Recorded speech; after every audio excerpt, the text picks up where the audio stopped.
샬롬 8월 29일 토요일입니다. 이번 한 주도 하나님과 동행하며 살아오신 여러분의 삶 가운데 하나님의 풍성하신 복과 열매가 맺히기를 주님의 이름으로 축원합니다. 오늘 함께 나눌 말씀은 요한복음 6장 61절에서 65절 말씀입니다. 이 말씀을 함께 읽고 또 묵상하며 하나님이 우리에게 주신 새로운 음성을 듣겠습니다. 예수께서 스스로 제자들이 이 말씀에 대하여 수군거리는 줄 아시고 이르시되 이 말이 너희에게 걸림이 되느냐? 그러면 너희는 인자가 이전에 있던 곳으로 올라가는 것을 본다면 어떻게 하겠느냐? 살리는 것은 영이니 육은 무익하니라. 내가 너희에게 이른 말은 영이요 생명이라. 그러나 너희 중에 믿지 아니하는 자들이 있느니라 하시니 이는 예수께서 믿지 아니하는 자들이 누구며 자기를 팔 자가 누구인지 처음부터 아심이르라. 또 이르시되 그러므로 전에 너희에게 말하기를 내 아버지께서 오게 하여 주지 아니하시면 누구든지 내게 올 수 없다 하였노라 하시니라. 요한복음 6장을 읽다 보면은 영생 또는 생명이라는 말이 참 많이 나옵니다. 6장 27절, 또 33절, 35절, 40절, 47절, 또 48절, 51절, 그리고 53절에서 54절, 또 58절, 63절 이렇게 반복적으로 생명 또는 영생이라는 말씀을 사람들에게 또 제자들에게 말씀하고 있습니다. 예수님은 고기 2마리와 보리떡 5개를 통해서 영생, 즉 영원한 생명에 대해서 말씀하시고자 한 것입니다.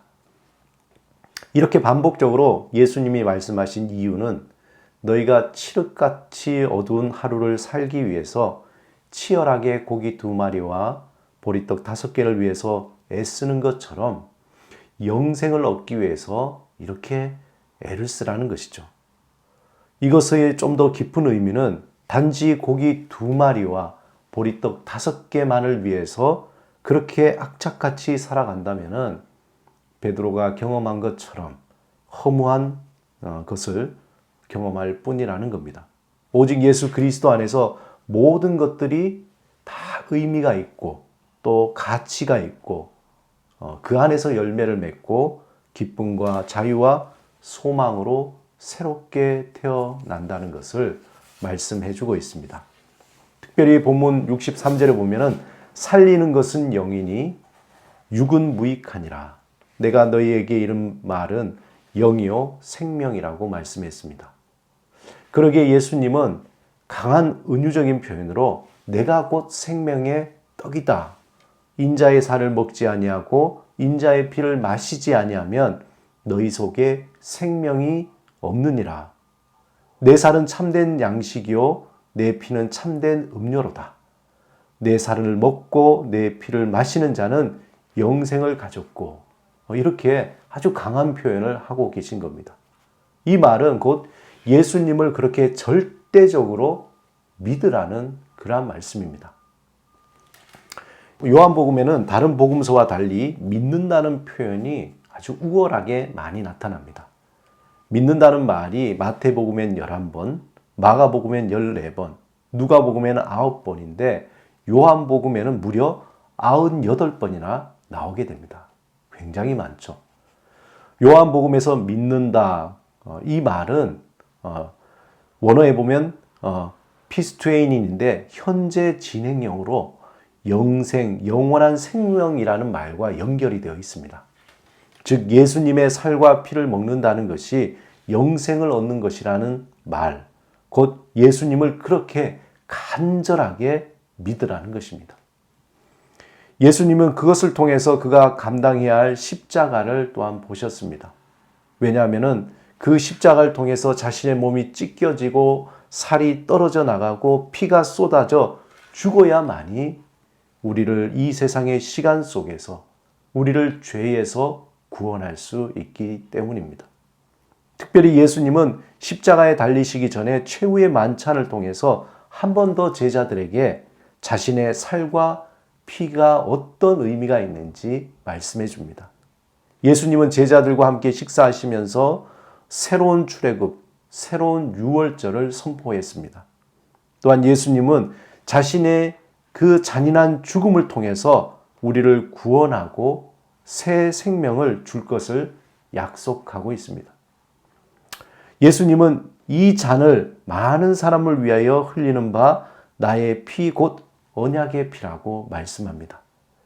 이 말씀은 이사야서 53장 10절에 보면은 그에게 상함을 받게 하시기를 원하사 질고를 당하셨은즉 그의 영혼을 속건 제물로 드리기에, 즉 주의 종이 하나님의 백성의 죄를 씻어버리기 위해서 자신을 대속 제사로 바치겠다는 그러한 의미입니다. 예수님의 죽음을 통해서 패역한 하나님의 백성의 죄를 씻어버리고 덮어서 하나님과 그 올바른 관계가 되도록 그들을 회복시켜 하나님을 의지하며 살아가는 그러한 존재가 되도록 하시겠다는 겁니다. 특별히 언약의 피라는 것은 출애굽기 24장 8절에 보면은 모세가 그 피를 가지고 백성에게 뿌리며 이르되 이는 여호와께서 그 모든 말씀에 대하여 너희와 세우신 언약의 피다. 이러한 배경을 갖고 있습니다. 당시 출애굽한 이스라엘 백성을 시내산에 다 모세가 모아놓고 언약의 제사를 드리고 그 제물의 피를 모임 그 회중에 다 뿌리면서 언약의 피니라 라고 선포했습니다. 즉 그 언약의 피로 너희가 하나님의 백성이 되었다라는 의미입니다. 또한 하나님이 그들을 보호하시고 복을 주시고 구원하시고 인도하시겠다는 그 약속, 언약의 의미를 담고 있습니다. 예수님은 오병이어를 통해서 자신을 출애굽에서 언약 제사를 위한 희생당한 제물로 보신 겁니다. 예레미야 31장 31절에 여호와의 말씀이니라 보라 날이 이르리니 내가 이스라엘 집과 유다 집에 새 언약을 맺으리라. 이 예언을 염두에 주시고 자신의 죽음이 그 예언에 성취하는 새 언약을 세우는 제사라고 말씀하신 겁니다. 그리고 최후의 만찬을 통해서 이것을 제자들에게 선포하셨습니다. 우리가 예수 그리스도의 살과 피를 먹으면, 즉 예수 그리스도를 믿을 때에 하나님의 의로운 자녀, 올바른 관계가 되어서 하나님과 샬롬을 누리며 새로운 삶을 살게 됩니다. 하나님과 원수되었던 우리가 예수 그리스도를 통해서 하나님의 자녀, 하나님과 샬롬 화해가 이루어지는 거죠.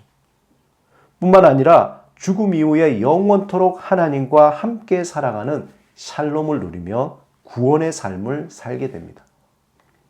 이 구원의 삶은 예수 그리스도를 통해서 미래에만 나타나는 것이 아니라 이미 이루어지기 시작해서 지금 여기에서 우리가 경험하게 된다는 것이죠. 그 구원은 육신의 건강, 원만한 인간관계, 또 사회의 정의와 평화, 정치적인 자유, 경제적인 풍요, 이러한 것들로 현실적으로 나타나게 됩니다. 내면의 평화로 나타나게 됩니다. 또한 구원의 삶은 예수 그리스도를 통해서 하나님과 샬롬을 누리는 그러한 삶이 됩니다. 이 샬롬을 통해서 우리는 이렇게 깨닫게 됩니다. 내가 하나님의 자녀구나. 내가 하나님의 사랑받는 자구나. 이러한 내적인 확신을 가지게 됩니다. 그 확신을 통해서 우리는 세 가지 중요한 삶의 의지를 가지게 되는데, 첫 번째는 내가 살았구나. 내가 지금 살아있구나. 두 번째는 내가 살아야 되겠구나. 내가 살아야 되겠구나. 세 번째는 내가 이제 살려야 되겠구나. 예수 그리스도 안에서 하나님과 샬롬의 관계로 우리 내면에 하나님이 주시는 그 사랑의 울림이 가득 차게 됩니다. 그 충만한 울림으로 오늘을 살아가는 힘을 얻게 되는 거죠. 그 울림이 오늘을 살아갈 삶의 에너지, 그 힘, 생명력을 만들어냅니다. 그 사랑의 울림이 내가 살아야겠다는 강한 의지를 일으키며 자신의 삶을 변화시킬 뿐만 아니라 다른 사람의 삶을 변화시키는 큰 울림이 되는 것입니다. 오늘도 하나님이 나를 용서하시고 사랑하시는 샬롬의 은혜를 경험하시기 바랍니다. 그 안에서 하나님의 그 깊은 사랑의 울림으로 내 속에 구겨지고 움츠려든 나의 상처받은 모습들이 새롭게 변화되기를 소망하시기 바랍니다.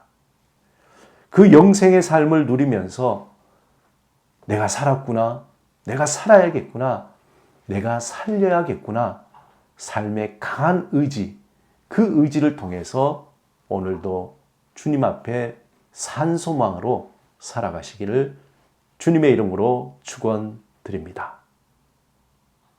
오늘 우리를 살리시고 우리를 통해 다른 일을 살리게 하시는 우리 주님 앞에 우리의 삶을 내어드리며 전심을 다해 기도하겠습니다.